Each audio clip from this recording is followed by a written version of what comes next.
But 买饮料的这里面有酒商店可以买的。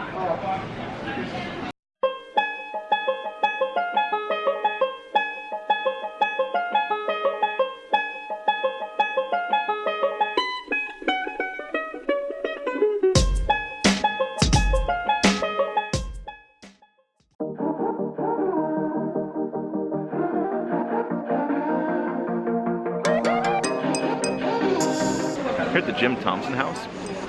Jim Thompson's famous. He's actually from the United States. He's from Delaware, and he came here around World War II time on assignment, and he liked it so much he came back, and he noticed that Thai silk was pretty cool, and silk was pretty virtually unknown. It's kind of a cottage industry that no one really capitalized on.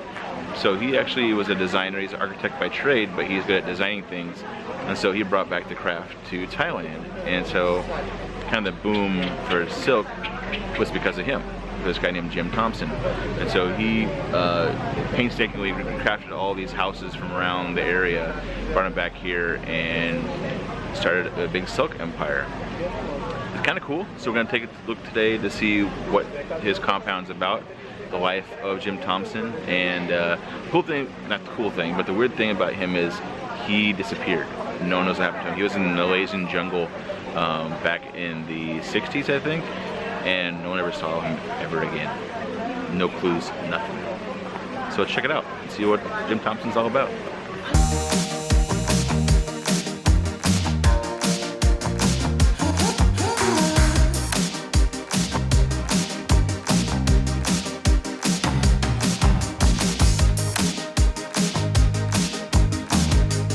Amanda, is it hot? A little bit. Smidge.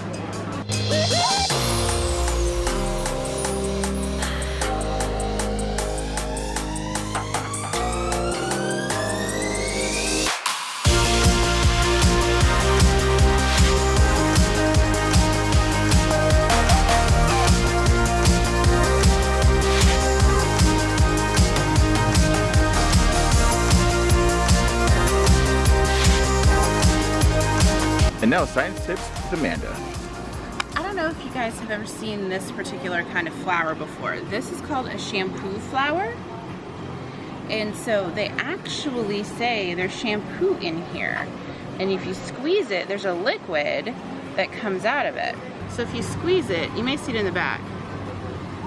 But there's actually, see that? Those little bubbles. It's a bug. I don't know if you can see it on my finger, but it's actually shampoo, and it smells delicious. Nice thing about Jim Thompson Center is museum is they give you it's a free shuttle back to the train station. So a little bit of walk, not too bad, but tired. We're tired, so recap on Jim Thompson House. Real talk. Could take it or leave it. Now, this is an interesting story about a guy from the United States who started the whole silk trade here, got the silk boom going, which is pretty cool. Yeah, but they made us take our tripod off, which kind of made me mad because it's hard to film with it. It's hard to film without it, and you still get smooth footage. So they made us take it off, and then once you got inside the house, they don't let you film anyway, and so we didn't know that. Or take photographs, yeah. So it's kind of like, It's 150 baht per person, which is like 300 for a couple. Not a lot of money, but enough to be kind of like wasted that. So our verdict is take it or leave it. Yeah, don't go out of your way. If you have time, you can check it out, but there's a lot cooler things to see here in Bangkok than that place. Yeah. I don't know why it's rated so high. I don't either, honestly. I really don't understand that. That's our personal opinion, but if you want to buy really expensive silk, it's a good spot. Our last full day in Bangkok this time. We are leaving tomorrow for a different location. We're excited to show you where that is. Even more excited, I think, almost in Thailand. Well, yeah. Maybe. Because it's different. We're traveling 4 hours by plane. That's far in Asia. If you can figure it out. Yeah, we're planning on going. You forget how big Asia is. Such a big continent. You don't realize how far. Like, we were going to go from the next place we're going to visit my cousin in Japan, but that's actually 7-hour flight. I didn't think it was that far, and it's that far. So we're flying 4 hours tomorrow by plane south. So maybe you can figure it out where we're going south. And then we'll head up. But today we're going to go to the Grand Palace where the king lives, resides. Well, they used to live. They don't live there anymore. Yeah, I tried to find out where they actually have like 7 or 8 palace places around the country. Actually, there's one in Chiang Mai, so we're gonna go visit the one in Chiang Mai. We're gonna go back there.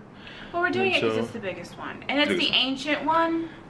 So this is what, top destination in Bangkok. We were disappointed by the last big deal you're supposed to do in Bangkok, so we really hope we don't get disappointed this time because it's kind of expensive.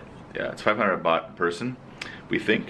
And so we're going to check it out. We'll verify that when we get there. So now we're taking the train, the subway to the end of the line, and taking maybe an Uber or taxi from there. We made it to the Grand Palace. I think we found a way to get here to save the 2 hours in traffic. So basically just get on the subway line and take it all the way to the end. We'll put the annotation below of what the last stop is called, and then take an Uber from there. But keep in mind, Uber is illegal, so they'll drop you off about a block or so away. You have to prepare appropriately to come and visit the Grand Palace, in that you have to wear pants, you cannot have your legs out, and ladies, we have to cover the girls and the shoulders. So basically pretend like you're in a Muslim country for the afternoon, because you cannot show any of that here, or they won't let you in, or make you cover up, or make you buy something to cover up. So keep that in mind if you want to visit. Apparently there's only a few entrances to this big giant palace.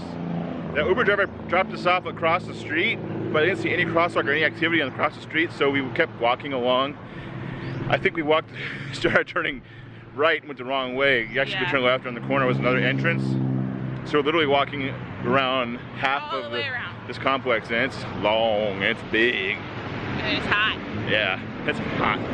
The long pants thing sucks, man. I gotta wear long pants, and I hate wearing long pants. I'm throwing my jeans away after this. They're not going to our next location.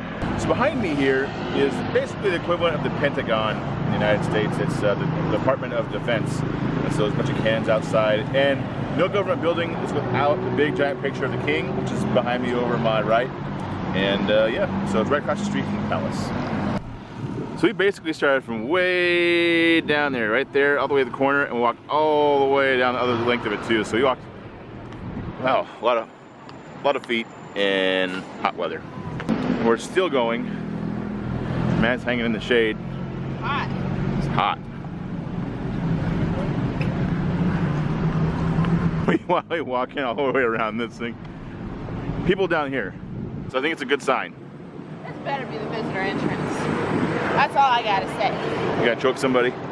No signs to tell you anything. There's absolutely no signage whatsoever. It tells you where to go. Until you get to the gate, you think you get to go in on, they're like, whoa, whoa, whoa, not yet.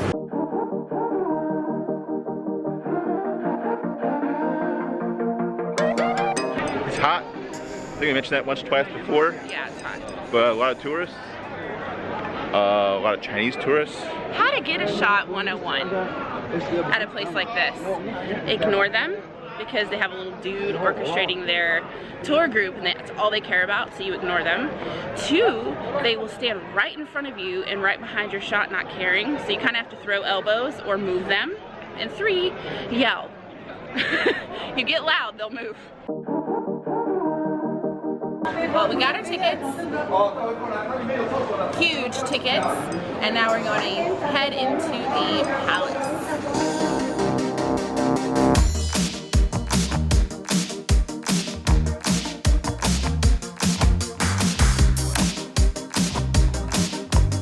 When you come in, you buy 1 ticket, you get 1 free map. There's a table by language, so pick it up so you know where you're going.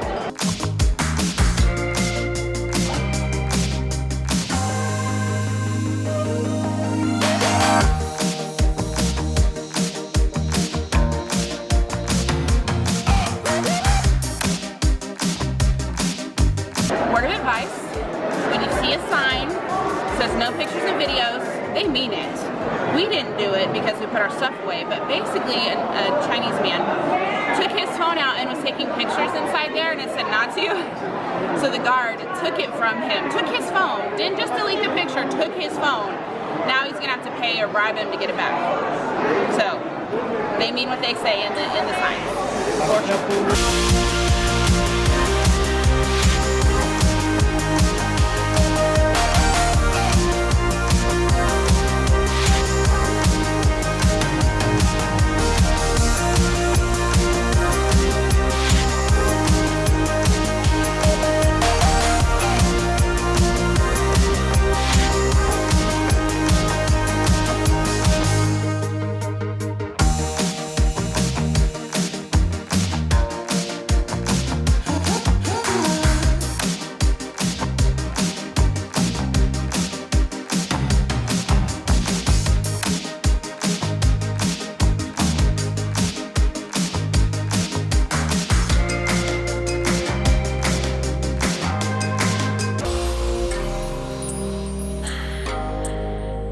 Let's recap, shall we? I feel like it's time to be truthful. So this is our verdict. Ready to give your thumbs up or thumbs down? Yeah. Ready, go. Yeah. I hate to be a party pooper and Killjoy, but we're both not impressed. Like, I mean, it's pretty. It's very pretty. But it all looks the same. Really. We thought we were going to be able to go inside the palace and look around, look at the carpets, I don't know, something, whatever, but that's Chinese. That's a theme for today too. Like, you can't. This is my theme for today. They're not gonna come and cut us off right here and block our shot. Yeah, so come stand behind us and look at us. It's a loud Mandarin. So, you can't go anywhere. You see the Emerald Buddha, which is surprisingly smaller than we thought. Can't take any pictures of it. So, yeah, it's annoying. Man, it's annoying. We're disappointed, and it's 500 baht to get in here. And each, so it's pretty pricey. And $30. Yeah. And so you come in here and you take pictures. That's cool and everything. They don't really tell you anything except for a pamphlet. They give you a pamphlet you can read, which is nice. It's a nice pamphlet. Yeah, but it's just a lot of buildings. But there's people outside trying to hawk being a tour guide to you.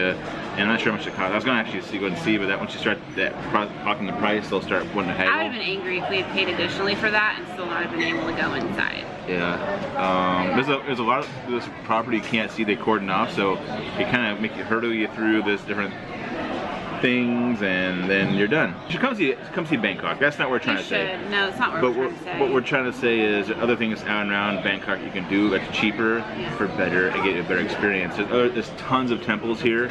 The malls are pretty cool. It sounds kind of funny, but there's tons of shopping here. That's where the grocery stores You can go are. do the road market, which is actually quite a ways out of town. You can do some floating markets.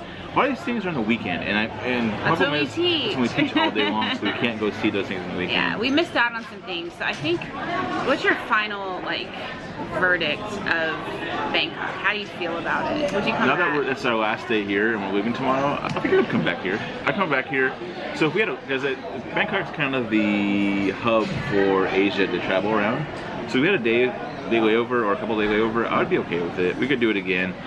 It's very expensive comparatively to the rest of Thailand, and so that's a struggle for us. We spent a lot of money here. We were not planning on spending. Way more than we wanted to spend. We thought we'd spend, okay, well, aside from our rental, we had $400 cash we're gonna spend. Bam, gone in about 2 weeks. And so that's kind of, we had some splurge. We were pretty frugal with our money. I have genuinely, in my gut, missed Chiang Mai having been here. I've really missed it. I fell in love with Chiang Mai. I loved it there. And so I would come back to Bangkok if you wanted me to, but of my own accord, no. I mean, I'd go to the airport to get to somewhere else. Airport's nice, but I just don't. And what's weird is I was the one who pushed. Gotta go to Bangkok. Cannot be in Thailand and not go to Bangkok, and I'm the one the most disappointed with it. So we come back. We come back to Chiang Mai. Probably do down in Phuket or one of those islands down there. We'll do the islands before we come back home. We'll go back to Chiang Mai just because it's a nice sort of hub to travel from, and it's cheap. So cheap. Your money goes so much further. But our destination starting tomorrow is so exciting, and it's also the unknown. It starts the countries that we're not familiar with, and we haven't. We don't know what we're doing. We don't know what we're doing, y'all. Originally we were traveling, we were planning on going to China, and that didn't work out. Went to Vietnam, got there, didn't work out. And so we were planning on visiting Thailand. We knew about Vietnam, knew about China. It's been on the list the whole time. What we're going to next, we have no idea. We looked at some YouTube videos of it because we thought it looked cool, and so looked up some customs and courtesies, not to be rude. Not those people. And so we're gonna go and see what it's like. Now it starts the unknown, and we don't know what we're doing, and it's gonna keep going for the rest of the year from here until the very, very end, when we do the 2 countries where we have friends and or family. So uncharted waters the rest of the trip. Yeah. So that's it for us, guys. This is the end of the vlog, and we'll see you next time. See you tomorrow where we're going next.